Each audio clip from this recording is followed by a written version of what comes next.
Bonjour les amis. Aujourd'hui nous allons parler d'un sujet. Euh, Mon objectif n'est pas de vous faire peur, mais de vous aider à vous rendre compte de ce qui nous attend et pour qu'on puisse tous commencer à réfléchir à des moyens pour se sortir de cette future, et je le dis, future merde qui vient. Donc vous m'excusez, mais de temps en temps je vais manger un petit coup. Parce que tout simplement, je suis en train de manger des crêpes kabyles avec du lait. Et j'ai la chance d'avoir une femme géniale et qui sait les faire magnifiquement bien. Donc c'est pour ça que depuis tout à l'heure, je suis en train de savourer.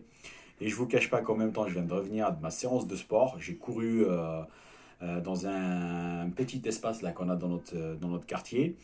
Ce qu'on appelle un parcours de santé. J'ai bien couru, c'était en famille, on s'est bien détendu. Ça nous permet de tenir le coup pour cette histoire-là de confinement. Voilà. Donc, j'ai choisi comme titre cette fois-ci Coronavirus et crise économique, deux points. Pourquoi la crise qui vient sera pire que celle, avec S, de 2008 et de 1929. Cas de la France. Hein. Donc aujourd'hui, nous allons parler du cas de la France. Peut-être que plus tard, je vais parler du cas algérien ou du cas d'autres pays aussi. Hein, je verrai. Voilà. Donc pour commencer, vous le savez certainement, le coronavirus donnera comme résultat un arrêt brutal et total de l'économie. Ça c'est clair. Donc je vous parle en même temps, je lis mes notes parce que c'est un article que je vais aussi publier en même temps. Ce qui veut dire un chômage de masse et beaucoup de faillites d'entreprises. Mais vous me direz, rien de nouveau. Et pourquoi cette crise serait pire que celle d'avant, puisqu'on a déjà connu des crises comme ça. Effectivement, quand on y pense comme ça, on peut se dire oui, il y aura une crise, certes, mais qu'on pourra gérer, etc. Peut-être, oui. Par contre, je vais donner une ou plusieurs raisons de vous inquiéter. Une ou plusieurs raisons de vous faire comprendre que cette crise sera beaucoup plus dure que celle de 2008 et celle de 1929. Donc, il faut savoir que à cause de la crise de 2008, on s'est retrouvé en France avec des dizaines de milliers d'entreprises zombies. C'est-à-dire, c'est des entreprises qui sont quasi faillites et qui tiennent juste sur un fil. C'est-à-dire que c'est des entreprises qui ne peuvent pas se permettre un jour sans chiffre d'affaires. Et elles n'ont aucun moyen, j'ai bien dit aucun moyen d'obtenir des crédits bancaires. Car elles font trop peur aux banques. Croyez-moi, je suis dans la finance. Et généralement, les propriétaires de ces mêmes entreprises ne sont pas très solvables. Donc, ils ne sont pas bankable, pour ne pas dire du tout. C'est-à-dire que c'est des mecs, s'ils arrivent à obtenir un crédit consommation, c'est déjà pas mal. Donc, imaginez qu'ils essaient d'obtenir un crédit pour sauver leurs entreprises. J'y crois pas. Voilà. De ce fait, automatiquement, leur faillite est inévitable. Tout autant que la mise au chômage de leurs employés. Voilà, ça c'est évident. Donc ça c'est une des premières raisons. Ensuite, prenons le cas du citoyen lambda, l'homme ou la femme du peuple. D'accord? Rendez-vous compte, à cause de la crise de 2008, beaucoup de gens ont tout simplement perdu leur épargne ou leur économie pour survivre. Car pour certains, ils ont perdu leur emploi. Pour d'autres, je pense aux retraités, ils ont liquidé leur épargne pour aider leurs enfants qui se retrouvaient sans sous et sans travail. Je pense aussi aux entrepreneurs qui, pour certains, ont passé les 12 dernières années à rembourser leurs dettes. Suite à la mauvaise santé de leurs affaires, bien sûr, c'est vrai de soi, puisqu'ils se sont pris des coups de malade en 2008. Ils n'ont réussi à accumuler aucune, j'ai bien dit aucune épargne. Et là maintenant, les pauvres, ils s'apprêtent à revivre le même enfer qu'ils ont vécu en 2008.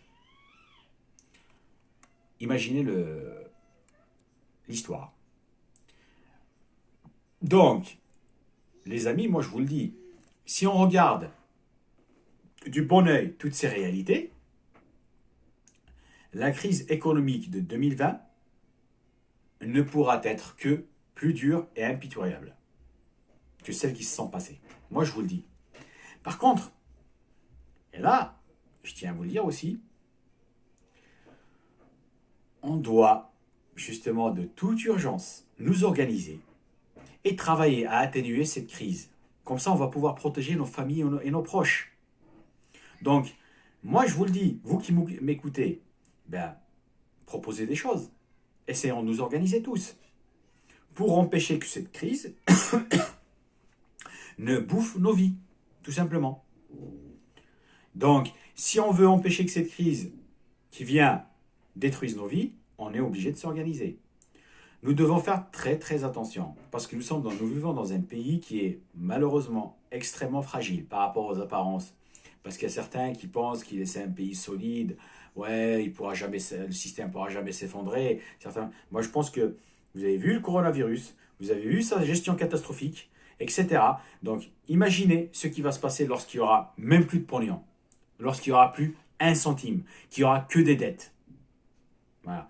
Donc moi je vous dis, travaillons tous ensemble, nous devons nous réunir, nous devons, allez, laissons la période de confinement passer, c'est rien, mais pourquoi pas, commençons à réfléchir.